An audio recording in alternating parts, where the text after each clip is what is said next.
जो बात आपने या जो एम्बलम्स में लिखा हुआ हो या जो मैंने जो बात आपने रखी सुधांशु जी, अब आप एक बहुत सीधी बात रखी, इसको कई लोग कहेंगे कंट्रोवर्शियल है, मगर सच है कि अगर भारत के मूल स्वरूप, संविधान के मूल स्वरूप के बारे में डिस्कशन हो तो पूछता है भारत, हर्षवर्धन जी आप इस बात को आगे ले जाए, क्या मूल स्वरूप में धर्मनिरपेक्षता है या फिर क्या मूल स्वरूप में धर्मनिरपेक्षता एज अ शब्द या एज अ कॉन्सेप्ट थी?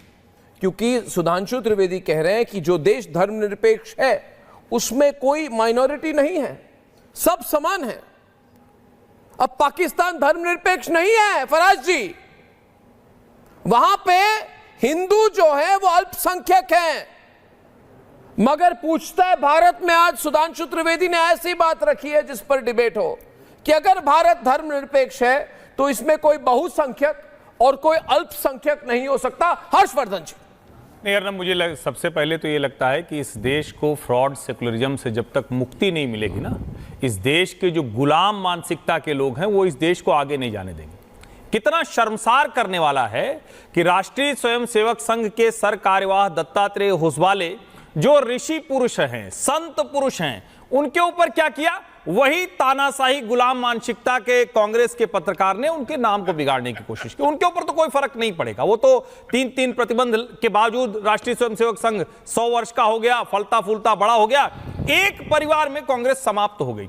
वो कैसे समाप्त हो गई कि जब नागरिक अधिकार बंद, जब पत्रकारों के अधिकार बंद, जब अधिकारियों के अधिकार बंद, जब न्यायालय के अधिकार बंद, जब हर तरह की स्वतंत्रता छीन ली, तो इन्होंने कहा हम सेकुलर और सोशल कर देंगे। इसका मतलब यह हुआ कि फ्रॉड सेकुलरिज्म भर नहीं है, यह फ्रॉड मेंटेलिटी है जिसने उस वक्त 42nd अमेंडमेंट के जरिए सेकुलर और सोशल घुसाया।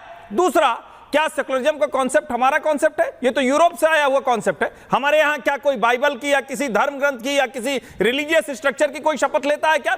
अगर शपथ लेता भी है तो किसके प्रति जवाबदेह होता है? जवाबदेही हमारी संविधान के प्रति है, we the people of India, हम भारत के लोग। और मुझे लगता है कि जो कल दत्ता जी ने इमरजेंसी के 50 साल पर कहा है उस पर देश में बड़ी बहस होनी चाहिए। और अच्छा है कि आप ये बहस कर रहे हैं। मेरा ये मानना है कि ये बहस होनी चाहिए, हर किसी से पूछना चाहिए संविधान जिन्होंने बदल दिया वो बचा रहे हैं या जो बचाने की बात कह रहे हैं कि जो बदला नहीं मूल स्वरूप है। और बाबा साहब अंबेडकर ने बहुत स्पष्ट कहा था, मान लीजिए कोई व्यक्ति कहे कि मैं कैपिटलिस्ट हूं तो क्या करेंगे? उसको आप 2वें दर्जे का नागरिक बना देंगे?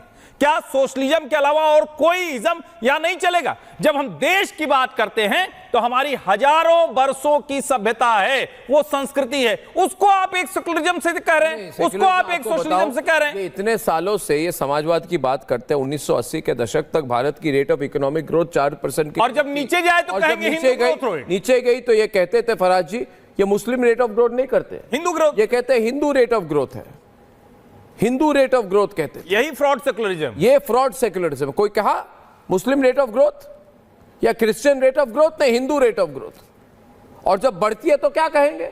तुक्का। तब क्या कहेंगे? जुमला।